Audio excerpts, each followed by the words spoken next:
the challenge, in my view, is what can we say about Nigeria? Who can we say are our founding fathers? Now, there is, I'm sure that there's quite a lot of literature around, and many of you are better informed than myself, and I won't go into it. But we all have a bit of familiarity with the story of how we got to be where we are today.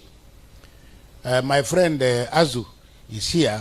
Just 2 weeks ago, he gave me a copy of the book called the Harold Smith Story, A Squalid End to Empire.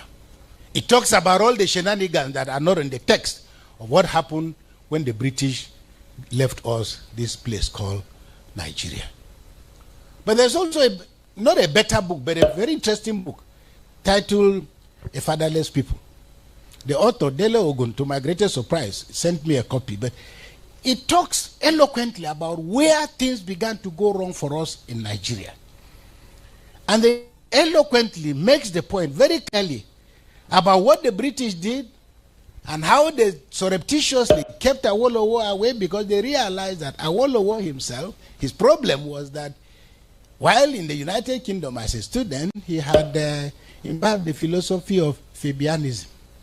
Fabianism was the foundation of the Labour Party, and the Fabian movement in England. It's a very respectable movement, because the Fabian movement actually, they started, well, you know, this is the problem with all these events now, that you asked me to come all the way from Sokoto, and then you asked me to speak, and then it turns out there are more important things to do. You know, it doesn't make sense to me. It doesn't make sense. You know, so I'm going to take 10 minutes, please. But yeah, I'm going to take 10 minutes.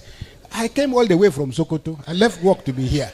So if you wanted me to speak for 10 minutes, I would have done a video and sent to you and then said at home.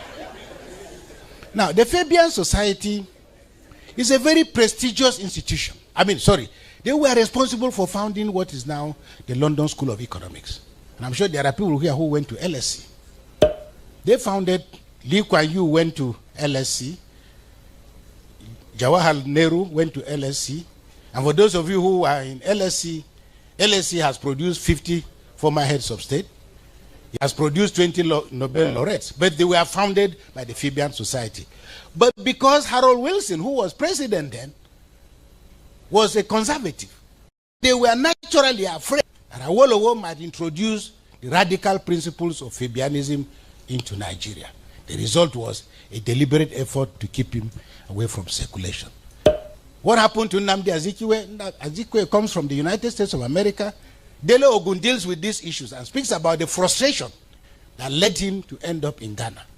Because they also didn't want Nigeria to be diluted by the radical politics of America and the movement in the United Kingdom.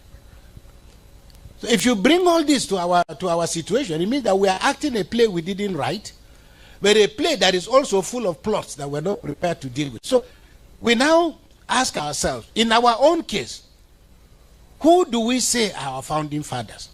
Many of you remember the anecdote about Nnamdi Azikiwe and Sardauna, saying, Nnamdi Azikiwe said, Sardauna, for us to build a great nation, let's forget our differences.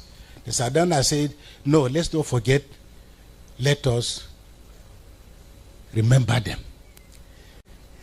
The implications and the distinction between forgetting and remembering is what has brought us to where we are today. So if you find yourself moving without motion, there is a reason. In 1957, there were debates. There are all kinds of problems as to what will this country look like. The minorities in the south, we are afraid of the domination by the Igbos. The minorities in the north, we are afraid of the domination by the Hausa Fulani. But the British had given the north 3/4 of the land, and instead, in response to the Minority Commission's report, we were told, no, take this, don't worry, you Christian minorities, don't worry, the North will look after you. Looking after us for this number of years, now Trump has come knocking. So the question, this is not where we ought to be, but this is where we found ourselves. So I want to make the point that we must go back in reloading to ask ourselves what is happening, what are we doing, what can we do differently.